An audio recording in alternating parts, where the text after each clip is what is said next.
الرحمن الرحیم۔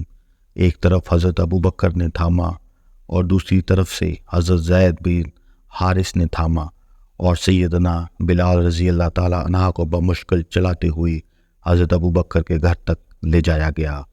حضرت ابو بکر نے ایک کالے غلام کو خرید لیا ہے، وہ بھی 200 درہم میں۔ یہ خبر پہلے ہی جنگل میں آگ کی طرح پھیل چکی تھی۔ آپ حضرت بلال کو لے کر اپنے گھر داخل ہوئی تو آپ کے والد ابو قحفہ نے کہا، یہ کیا خرید لائے ہو؟ کالی سیاہ رنگت، بے تکا لمبا قد، سارا بدن داغ داغ، زخموں سے چور، اور بور سے خون رس رہا ہے، نڈھال، نیم جان اور زبان بھی توتلی۔ اگر غلام ہی لینا تھا کوئی ڈھنگ کا خرید لیا ہوتا۔ حضرت ابو بکر نے کہا، میں نے تو محض چند ڈکریاں دی ہیں، اس کے عوض ساری دنیا کے خزانے بھی مل کر بھی بلال کی ایمان کی قیمت نہیں چکا سکتے۔ ناظرین، ابو قحفہ ابھی تک ایمان نہیں لائے تھے، اس لیے انہوں نے حضرت بلال کو اتنا کچھ کہہ دیا۔ بہرحال ابو قحفہ کو بھی اللہ کریم نے ایمان کی دولت نصیب فرمائی اور انہوں نے فتح مکہ پر اسلام قبول کر لیا۔ حضرت سیدنا بلال رضی اللہ تعالیٰ عنہ فرماتے ہیں، میں 5 دن ابو بکر صدیق کے گھر رہا۔ وہ ایک نیم تاریک کمرہ تھا، مجھے ہوش آتا اور پھر بے ہوشی طاری ہو جاتی۔ بسا اوقات ہوش میں آنے پر مجھے دھندلی شکلیں دکھائی دیتی، مگر میں ان کو پہچان نہ سکتا تھا۔ کبھی میرے جسم کی مالش کی جاتی تو کبھی کوئی ٹکور کرتا۔ ایک بار تو میں نے دیکھا کمرے میں کوئی نماز پڑھ رہا ہے۔ 6 دن ہوا تو میں اٹھنے کے قابل ہو گیا اور میں نے تازہ دم ہوا میں چند قدم بھی اٹھائے۔ ابو بکر کی مجھ پر نظر پڑی تو وہ خوشی سے جھوم اٹھے۔ وہ ایک بکری لائے اور اس کا دودھ مجھے پینے کے لیے دیا۔ پھر فرمایا، اے بلال، جب تم بے ہوش تھے تو رسول اللہ صلی اللہ علیہ وآلہ وسلم خود آ کر تمہارے پاس بیٹھتے، تمہاری جلد صحت یابی کے لیے دعا فرماتے۔ وہ 3 دن تک یہاں تشریف لاتے رہے حتیٰ کہ تمہارا بخار اتر گیا۔ اب تم اس قابل ہو کر چل کر ان کی بارگاہ میں جا سکو تو ابھی تم آرام کرو، صبح ہم ان کے پاس حاضر ہو جائیں گے۔ اگلا دن ہوا، حسب وعدہ ابو بکر صدیق مجھے ساتھ لے کر حضور نبی کریم صلی اللہ علیہ وآلہ وسلم کی بارگاہ میں روانہ ہو گئے۔ یہ پہلا موقع تھا جب میں نے محمد صلی اللہ علیہ وآلہ وسلم سے ملاقات کرنی تھی۔ حضرت بلال فرماتے ہیں، جب میں پہلی بار نبی کریم صلی اللہ علیہ وآلہ وسلم کی بارگاہ میں حاضر ہوا تو آپ صلی اللہ علیہ وآلہ وسلم اس وقت ایک سادہ سی چٹائی پر تشریف فرما تھے۔ آپ صلی اللہ علیہ وآلہ وسلم کے قریب حضرت علی کرم اللہ وجہہ بھی تشریف فرما تھے۔ وہ اس وقت بچوں میں شمار ہوتے تھے۔ اللہ کے نبی صلی اللہ علیہ وآلہ وسلم نے جب مجھے اپنی طرف آتے دیکھا تو آپ کی آنکھوں میں آنسو جاری ہو گئے۔ حضرت علی نے جو حضور صلی اللہ علیہ وآلہ وسلم کی مبارک آنکھوں میں آنسو دیکھے تو آپ کے ہاتھ مبارک تھام لیے اور عرض کیا، یا رسول اللہ، آپ کیوں رو رہے ہیں؟ کیا یہ کوئی برا آدمی ہے آپ صلی اللہ علیہ وسلم کی طرف آ رہا ہے؟ حضرت صلی اللہ علیہ وسلم فوراً حضرت علی کی طرف متوجہ ہوئے، فرمایا، نہیں نہیں، بلکہ یہ تو وہ آدمی ہے جس نے اللہ عز و جل کی خوشنودی کے لیے بڑی بڑی تکالیفیں برداشت کی ہیں۔ پھر آپ صلی اللہ علیہ وآلہ وسلم جلدی سے اپنی جگہ سے اٹھے اور مجھے سینے سے لگا لیا اور کمال محبت سے فرمایا، اے بلال، تمہارا ذکر ہمیشہ ہوتا رہے گا۔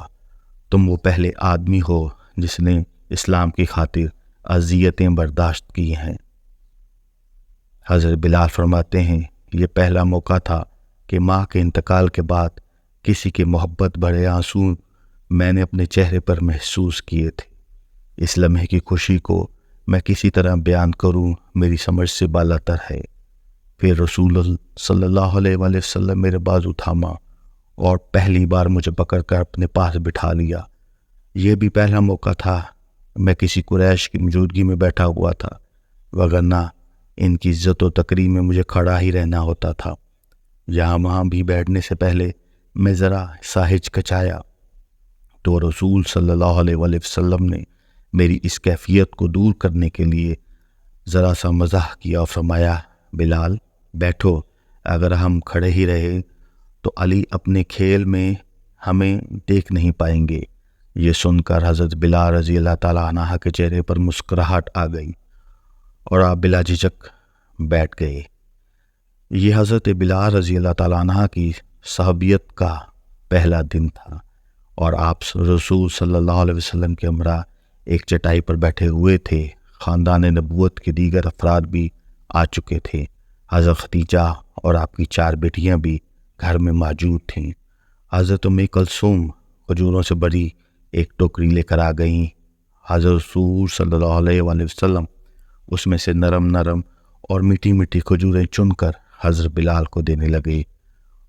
پھر سیدہ ام المومنین حضرت ختیجہ بکری کا تازہ دودھ لے کر آئیں، وہ ابھی تک گرم تھا۔ سورج غروب ہونے کو تھا کہ حضور صلی اللہ علیہ وسلم نے ارشاد فرمایا بلال آؤ باہر چلیں۔ باہر ہوا کچھ بہتر ہو گئی۔ حضرت بلال نے ابھی اٹھنے کو چلنا شروع ہی کیا تھا کہ ٹانگیں لڑکھڑا گئیں اور گرنے ہی لگے تھے کہ حضرت ابوبکر صدیق نے آپ کو تھام لیا اور نیچے گرنے سے بچا لیا۔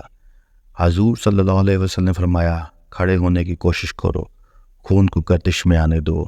پھر آپ صلی اللہ علیہ وسلم نے اپنے مبارک ہاتھ حضرت بلال کی ٹانگوں پہ رکھا۔ حضرت بلال فرماتے ہیں جیسے ہی حضور نے اپنا مبارک ہاتھ ٹانگوں پر رکھا مجھے یوں محسوس ہوا جیسے ٹانگوں میں نئی جان آ گئی ہے۔ میں فوراً اٹھ کر کھڑا ہو گیا، تمام درد جاتا رہا۔ پھر جب میں چلنے لگا اللہ کے نبی نے مجھ سے پوچھا بلال تم اللہ کے بارے میں کیا جانتے ہو؟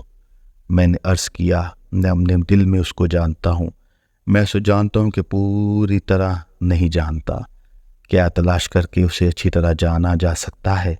کچھ دیر حضور خاموش رہے اور فرمایا ہاں بلال، تلاش کرنے سے، اس کو پانے کی دعا کرنے سے، اس کی حمد کرنے سے اور اپنے بھائی بندوں کے ساتھ اچھا سلوک کرنے سے، مگر یہ بات ہمیشہ یاد رکھنا کہ صرف اپنی کوشش سے ہی اسے نہیں پا سکو گے، یہ خدا ہی ہے جو بندوں کے قریب آ جاتا ہے، مخلص بندوں کو منتخب کر لیتا ہے۔ میں اللہ کا رسول ہوں اور جانتا ہوں کہ اللہ تک پہنچنے کا واحد راستہ اسلام ہے۔ پھر آپ صلی اللہ علیہ وسلم نے فرمایا اسلام اللہ کے سامنے سر اطاعت خم کا نام ہے، وہ واحد لا شریک ہے۔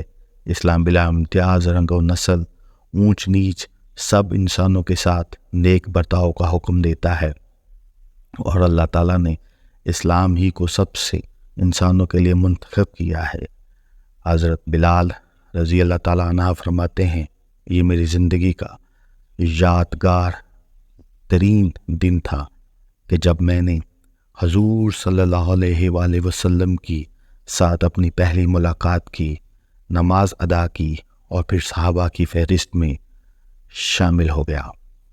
دعا ہے اللہ عز و جل آپ پر اور تمام صحابہ کرام پر اپنی خاص رحمتوں کا نزول فرمائے، آمین۔